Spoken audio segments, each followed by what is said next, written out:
In emergency medicine, you develop a particular relationship with the word unexplained. You see it in notes, in referral letters, in the frustrated handwriting of colleagues who have done the standard workup, prescribed the standard medications, and are still watching a patient's blood pressure remain stubbornly, dangerously elevated without an obvious reason. Essential hypertension, the textbooks call it, meaning hypertension without an identifiable cause, and it accounts for the vast majority of high blood pressure diagnoses worldwide. But here is what I have come to believe. After years of seeing the downstream consequences of uncontrolled hypertension walk through emergency department doors, a great deal of what gets labelled essential, what gets filed under no known cause, is not causeless at all. It is caused by things that are simply not being looked for. Not because the evidence is thin, not because the mechanisms are poorly understood, but because the questions are not being asked in the right rooms, at the right appointments, in the right way. The 7 causes I want to discuss today are not obscure. They are not experimental findings from small studies on the margins of cardiovascular research. Several of them are supported by evidence that is decades old and robustly replicated. What they share is a particular quality of clinical invisibility. They do not show up on a standard blood test. They are not captured by a routine appointment. And they do not fit neatly into the 10-minute consultation model that governs most primary care interactions around the world. So they go unasked, undetected, and untreated, while the blood pressure climbs and the silent damage accumulates, and the patient leaves another appointment with an adjusted medication dose, and no answer to the question that actually matters: why is this happening to me? These are 7 of the most important answers to that question that medicine is not telling people loudly enough. The first hidden cause sits at the intersection of psychology, neuroscience, and cardiovascular medicine, and it has been accumulating research support for long enough now that its continued absence from standard hypertension consultations represents a genuine clinical oversight. Chronic loneliness, not temporary solitude, but the sustained subjective experience of social disconnection, is an independent risk factor for hypertension of a magnitude that most physicians and most patients would find genuinely surprising. A study published in the journal Psychology and Aging following adults over a 4-year period found that loneliness predicted increases in systolic blood pressure over time at a rate comparable to well-established risk factors, including physical inactivity and obesity. A separate analysis from the English longitudinal study of aging found that social isolation was associated with a significantly elevated risk of hypertension, cardiovascular disease, and stroke, independent of standard risk markers, health behaviours, and demographic variables. The effect was not small, and it was not explained by associated factors like depression or poor sleep, though both of those add further cardiovascular load on top. The mechanism is well understood. Chronic loneliness activates the hypothalamic pituitary adrenal axis, the body's central stress response system, in a sustained, low-grade way that elevates cortisol chronically, increases sympathetic nervous system tone, and promotes a state of physiological hypervigilance that the body at the cellular level interprets as threat. This hypervigilant state promotes vasoconstriction, sodium retention, and vascular inflammation. It is, in biological terms, essentially identical to the physiological profile of chronic psychological stress, because evolutionarily, social disconnection was a genuine survival threat, and the body has not updated its response to reflect the conditions of modern life. Nobody in a standard hypertension consultation asks, how connected do you feel to the people around you? How often do you feel genuinely understood by someone? Whether the answer to those questions is a cardiovascular risk factor of clinical significance is something the research has established clearly. That the question is not being asked is a failure of the consultation model, not a reflection of the evidence. The second hidden cause is one that most people would not recognize as a health exposure at all, because it is simply the background of modern life, the traffic outside the window, the aircraft overhead, the ambient noise of urban and suburban environments that is so constant it stops being consciously registered. The cardiovascular research on environmental noise exposure is considerably more concerning than its public profile would suggest. The World Health Organization's Environmental Noise Guidelines, updated in 2018 and based on a systematic review of the cardiovascular evidence, concluded that road traffic noise above 53 decibels during the day and 45 decibels at night is associated with a measurably increased risk of ischemic heart disease, stroke, and hypertension. A large-scale study published in the European Heart Journal analysing data from over 1 million individuals in Denmark found that long-term exposure to road traffic noise was independently associated with elevated hypertension risk, with the risk increasing in a dose-dependent manner with noise level. Aircraft noise shows the same pattern. Research from communities around major European airports has consistently demonstrated elevated rates of hypertension and cardiovascular events in residents exposed to higher aircraft noise levels, even after controlling for socioeconomic variables and air pollution. The mechanism operates through the same pathway as other chronic stressors.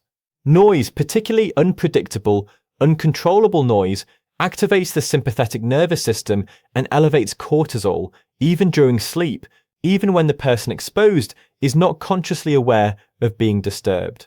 Nocturnal noise exposure is particularly damaging because it fragments sleep architecture and blunts the nocturnal blood pressure dip without the person necessarily waking fully enough to register the disturbance. The cardiovascular system is responding to the noise, even when the conscious mind is not. This is a cause of hypertension that no medication addresses, that no dietary change mitigates, and that no clinic measurement will ever reveal, because the exposure happens at home at night in the sleeping environment, and the connection between the sound of the road outside the bedroom window and the blood pressure reading at the next appointment is one that almost no clinician or patient will ever draw. The thyroid gland sits at the front of the neck and produces hormones that regulate metabolism across virtually every system in the body, including, critically, the cardiovascular system. Both hypothyroidism, an underactive thyroid, and hypothyroidism, an overactive one, have direct and well-documented effects on blood pressure through distinct and opposite mechanisms. And both are considerably more common than most people with hypertension are ever told to consider. Hypothyroidism, low thyroid hormone, reduces the heart's pumping efficiency, increases peripheral vascular resistance, impairs arterial elasticity, and promotes diastolic hypertension, an elevation in the lower of the two blood pressure numbers that is associated with particularly high cardiovascular risk. Hyperthyroidism produces a different pattern: elevated heart rate, increased cardiac output, and predominantly systolic hypertension, but equally real cardiovascular consequences. A study published in the Journal of Clinical Endocrinology and Metabolism found that subclinical hyperthyroidism, a form in which thyroid hormone levels are only mildly abnormal and symptoms may be entirely absent, was independently associated with elevated blood pressure and increased arterial stiffness in a large population sample. The critical word here is subclinical. Overt thyroid disease, symptomatic, clearly abnormal on standard blood tests, is something most hypertension workups will detect. Subclinical thyroid dysfunction, in which TSH levels are mildly elevated or suppressed, but free thyroid hormone levels remain within laboratory reference ranges, is frequently missed, partly because standard hypertension panels do not always include TSH measurement, and partly because the symptoms, fatigue, weight changes, mood alterations, temperature sensitivity, are non-specific enough to be attributed to a dozen other things. In a patient whose blood pressure is responding inadequately to medication without clear explanation, thyroid function is one of the first secondary causes that should be formally evaluated. In practice, it is often one of the last. The fourth cause operates during the hours when blood pressure is supposed to be recovering, during sleep, and it does so through a mechanism that is at once straightforward and profoundly underappreciated in its cardiovascular consequences. Obstructive sleep apnea is now well established as a secondary cause of hypertension and one of the principal reasons for treatment-resistant hypertension in the clinical literature.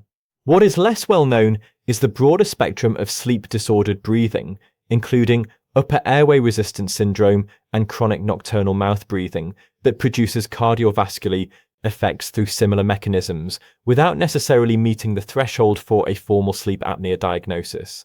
During normal nasal breathing in sleep, air is warmed, filtered and delivered to the lungs in a controlled manner that maintains appropriate oxygen saturation and carbon dioxide balance. When the upper airway is partially or fully obstructed, as occurs across the spectrum of sleep-disordered breathing, the body responds to each episode of reduced airflow with a sympathetic surge. Adrenaline is released, heart rate accelerates, blood pressure spikes. In severe obstructive sleep apnea, these events can occur hundreds of times per night, each one representing a discrete blood pressure crisis occurring in the hours when the cardiovascular system should be at its most protected. Research published in Chest has demonstrated that the prevalence of obstructive sleep apnea in patients with treatment-resistant hypertension, those whose blood pressure remains elevated despite 3 or more antihypertensive medications, is strikingly high, with some studies finding rates above 80% in this population. Treatment of the underlying sleep-disordered breathing with continuous positive airway pressure therapy produces significant and sometimes dramatic reductions in blood pressure, particularly overnight and in the morning, in a population that has frequently been escalated through multiple medication changes without anyone addressing the nocturnal cause. The practical implication is direct. Any patient with hypertension that is responding poorly to treatment, who also reports snoring, non-restorative sleep, morning headaches, or excessive daytime fatigue, should be formally assessed for sleep-disordered breathing before the medication regimen is escalated further. The blood pressure problem in these cases is frequently a breathing problem in disguise. This is perhaps the most unfamiliar item on this list for most people, and it is worth addressing that unfamiliarity directly, because the reaction of many patients, and frankly, many clinicians, to the phrase heavy metal toxicity is to associate it with fringe medicine or detox culture rather than with mainstream cardiovascular research. The evidence, however, is solidly in the peer-reviewed literature and has been for decades. Lead, cadmium, and arsenic, the 3 heavy metals with the strongest evidence base for cardiovascular effects, accumulate in the body through routes that are considerably more common than most people appreciate. Lead exposure occurs through old paint in pre-1970s housing, through certain occupational environments, through some imported ceramics and cookware, and critically through the release of lead stored in bone during physiological stress, aging, pregnancy, and calcium deficiency. Cadmium exposure occurs primarily through cigarette smoke, including passive exposure, and through certain foods grown in contaminated soil, particularly leafy vegetables, grains, and shellfish. Arsenic exposure occurs through contaminated drinking water in certain geographic regions and through rice-based foods in which arsenic concentrates during cultivation. A study published in Environmental Health Perspectives, analyzing data from the National Health and Nutrition Examination Survey in the United States, found that blood lead levels within the range currently considered normal by regulatory standards were independently associated with elevated blood pressure and increased cardiovascular mortality. A systematic review and meta-analysis published in the European Heart Journal concluded that cadmium exposure was associated with a significantly elevated risk of cardiovascular disease, hypertension, with effects visible at exposure levels common in the general population. The mechanisms involve direct endothelial toxicity, oxidative stress, interference with nitric oxide signaling, the primary molecular mechanism of vascular regulation, and displacement of essential minerals, including calcium, magnesium, and zinc that are required for normal vascular tone. This is not a common first-line consideration in hypertension management, and for most patients, it will not be the primary explanation. But for patients with unexplained treatment-resistant hypertension, with relevant exposure histories, older housing, smoking history, certain occupational backgrounds, rice-heavy diets, it warrants clinical consideration and appropriate testing. Magnesium is one of the most abundant minerals in the human body. It is a cofactor in over 300 enzymatic reactions. It is essential for normal cardiac rhythm, normal vascular smooth muscle function, and normal endothelial nitric oxide production. It is also, according to nutritional surveys conducted across multiple countries and continents, deficient in a significant proportion of the general population, with estimates suggesting that somewhere between 45 and 70% of adults in Western countries consume less than the recommended daily intake. The relationship between magnesium and blood pressure is both mechanistically clear and clinically underutilized. Vascular smooth muscle, the muscle layer that surrounds blood vessels and determines their degree of constriction or dilation, requires adequate intracellular magnesium to relax. Magnesium functions, in effect, as a natural calcium channel blocker at the cellular level, counteracting the vasoconstrictive effects of calcium. When magnesium is deficient, vascular smooth muscle tone increases, peripheral resistance rises, and blood pressure increases. A meta-analysis published in the American Journal of Clinical Nutrition, pooling data from 34 randomized controlled trials, found that magnesium supplementation produced a statistically significant reduction in both systolic and diastolic blood pressure, with greater effects seen in individuals with higher baseline blood pressure and lower dietary magnesium intake. The clinical invisibility of magnesium deficiency as a contributing cause of hypertension is partly explained by the inadequacy of standard blood testing. Serum magnesium, the measurement obtained from a routine blood panel, reflects only about 1% of the body's total magnesium stores, which are held predominantly in bone and intracellular compartments. A normal serum magnesium reading does not exclude functionally significant intracellular magnesium deficiency. This means that a clinician ordering standard bloods, seeing a normal magnesium level, and concluding that magnesium is not a contributing factor, is drawing a conclusion that the test does not actually support. Red blood cell magnesium testing provides a more accurate assessment of intracellular stores, but it is not a standard component of hypertension workups in most clinical settings. The final hidden cause is the most recently characterized of the 7, and it represents a frontier of cardiovascular research that is moving with considerable speed. The relationship between the gut microbiome, the vast community of microorganisms inhabiting the gastrointestinal tract, and blood pressure regulation has emerged over the past decade as one of the most compelling and clinically significant areas of hypertension research, and its implications for how we understand and treat the condition are substantial. The gut microbiome influences blood pressure through multiple pathways. Short-chain fatty acids, produced by gut bacteria during the fermentation of dietary fiber, have direct vasodilatory effects and modulate the renin-angiotensin-aldosterone system. The hormonal cascade that is central to blood pressure regulation and that is the target of some of the most commonly prescribed antihypertensive medications. Gut bacteria also regulate trimethylamine N-oxide production, a metabolite associated with vascular inflammation and atherosclerosis. Intestinal permeability, commonly called leaky gut, allows bacterial endotoxins to enter the bloodstream, activating systemic inflammatory pathways that promote endothelial dysfunction and vascular stiffness. Research published in the journal Microbiome has demonstrated that individuals with hypertension have measurably different gut microbiome compositions compared to normotensive controls, with reduced diversity and altered ratios of key bacterial species.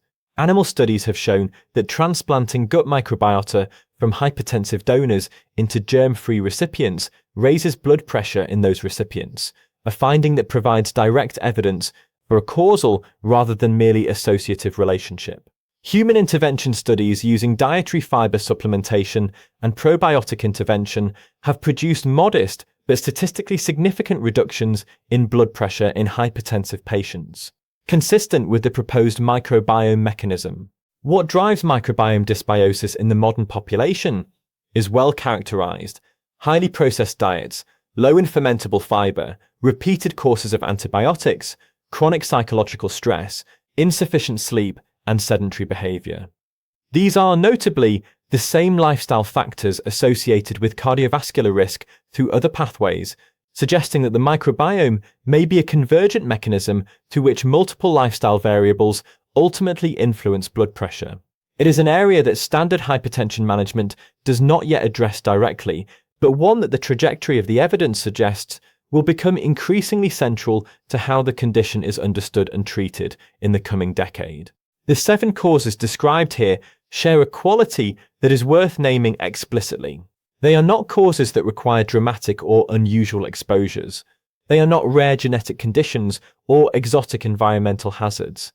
They are embedded in the ordinary texture of modern life, in the experience of social disconnection, in the sound of traffic outside the window, in years of processed food and fragmented sleep, in the invisible accumulation of minerals and metals and microbial imbalances that standard clinical assessment is not designed to detect. They are hidden not because they are rare, but because the system for finding them is not built to look. This matters enormously for the millions of people who are managing hypertension that is not responding as expected to standard treatment, who are increasing medication doses without understanding why the underlying pressure keeps climbing, who are doing everything they have been told to do and watching the numbers remain stubbornly elevated. The answer for a meaningful proportion of those people is in one of these 7 categories. It is in a question that was never asked, a test that was never ordered, an exposure that was never connected to the reading on the blood pressure monitor. The cardiovascular system does not distinguish between recognized causes and unrecognized ones. It responds to the physiological reality of what is happening inside the body, regardless of whether the clinical system has identified it. High blood pressure that is labeled essential, idiopathic, or unexplained is in a great many cases blood pressure that is being driven by something specific, something that has a name, a mechanism, a measurable signature, and in most cases, a genuine intervention. Finding it requires asking more questions, looking in less conventional places, and being willing to treat the label of unexplained not as a conclusion, but as an instruction to keep looking. That is what the evidence supports. And that is what every person living with hypertension that is not fully explained, not fully controlled, and not fully understood deserves from the medical system caring for them.